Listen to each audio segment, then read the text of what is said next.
I first heard about Hytale a few years ago. My son, a huge Minecraft fan, told me how the Hypixel server on Minecraft was a major landing spot for some dedicated players. He added that the team running the server, today known as Hypixel Studios, was making its own game, Hytale, and it had already spent years in development. It was to be a new Minecraft competitor, building on what players loved about the Hypixel server, while establishing ways to stand out as an experience that even Minecraft diehards could not deny. In January 2026, Hytale is certainly not that. Instead, it's a Minecraft clone that rarely justifies its existence. Presumably, it's going to change a lot over the next several years, but for now, it's best left to players who are so dedicated that they're compelled to get in on the game's shaky ground floor. Starting out in Hytale, you'll drop into a procedurally generated world full of trees, rivers, a few villages and ruins, and mines, of course. The blocky voxel art style is a bit less pixelated than Mojang's titan of the genre, but in most ways, these early moments of Hytale are remarkably familiar to anyone who has played Minecraft. You'll collect a few basic resources so you can craft a pickaxe and a hatchet, use those to chop down trees and smash boulders, thereby crafting things like workbenches, which quickly open up the world to many more craftable items, from target dummies and beds to teleporters and various meals. It's not long before you've built yourself a humble abode, both stylish and sturdy in the face of enemy mobs that roam the land, like rats, skeletons, and rock golems. The gameplay loop has often been imitated since Minecraft popularized it so many years ago, but rarely has it been so closely replicated as it is in Hytale.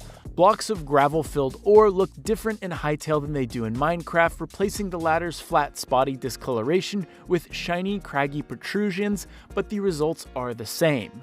You build items to take on obstacles. Eventually your gear isn't good enough, so you work to upgrade it, thereby taking on more formidable foes until you once more hit that figurative wall, cycling through the survival crafting genre's tried and true loop. But whereas games like Valheim and Ark find ways to take these foundational elements and present them in different interesting ways, Hytale seems content just re-offering what Minecraft already does, and has been doing for nearly 2 decades.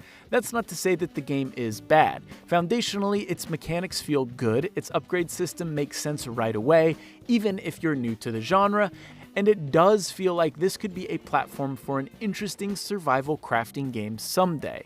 It's just that today, it feels rehashed, and by the studio's own admission, it's been rushed out after losing its original publisher.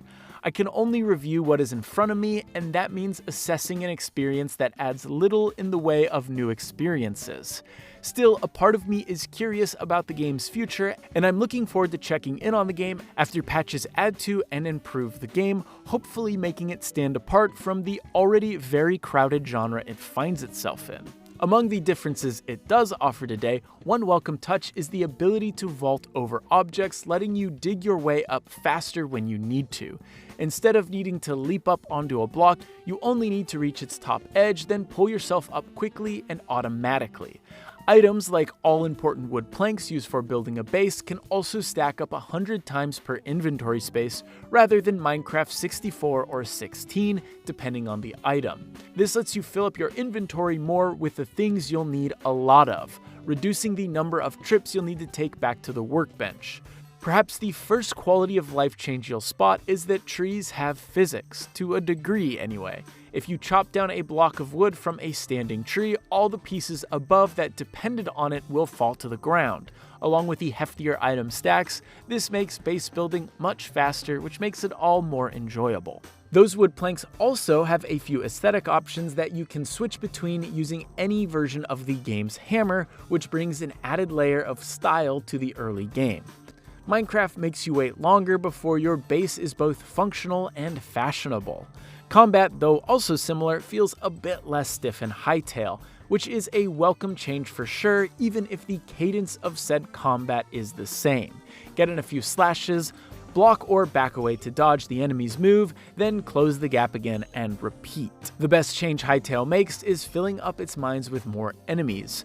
Early Minecraft mines can feel pretty sparse, but in Hytale's early hours, I quickly fought not just more of the game's enemies than I'd expected, but many more kinds of enemies. This helps unlock new items in the game's memory system, which doles out rewards for achieving milestones based on the number of new encounters you have.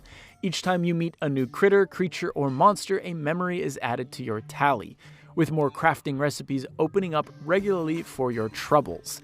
This is a simple system that feels like a placeholder for something more substantial later on, but it does at least inspire you to trek into every corner of the world. But even the game's changes, which are few in number and range from small quality of life touches to bigger differences of philosophy, tend to be things that Minecraft already allows via its extensive modding community, so the fresh experiences remain disappointingly elusive. Hytale mods are already on the scene too, changing the experience for those seeking them.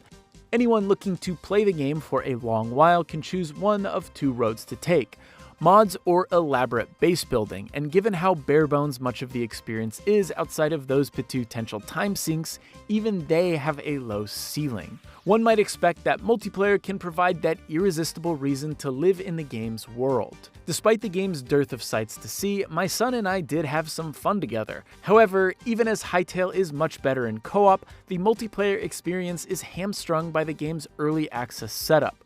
To invite someone to your game, you provide them with a long code that unavoidably includes your IP address. This means playing with friends or family you trust isn't likely onerous, but branching out to the wider community, the likes of which the original Hypixel server was founded on, brings an odd security risk to the game.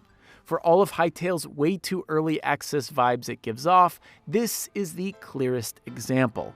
I expect this system to be replaced later, so for now it's a bolded asterisk for early adopters looking to play with others. Simply put, it's hard to justify spending a lot of time in the game today.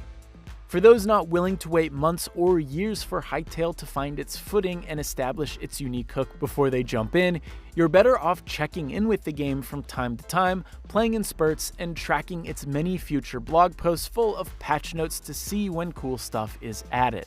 Minecraft is a forever game for many people. Hypixel Studios has ambitions to get there too, and the foundational gameplay here is solid enough, albeit partly due to the strict blueprint it followed, that success is at least possible, if not guaranteed. But Hytale will only find lasting success once it finds its own path forward and does more than just rebuild experiences its players already had years ago.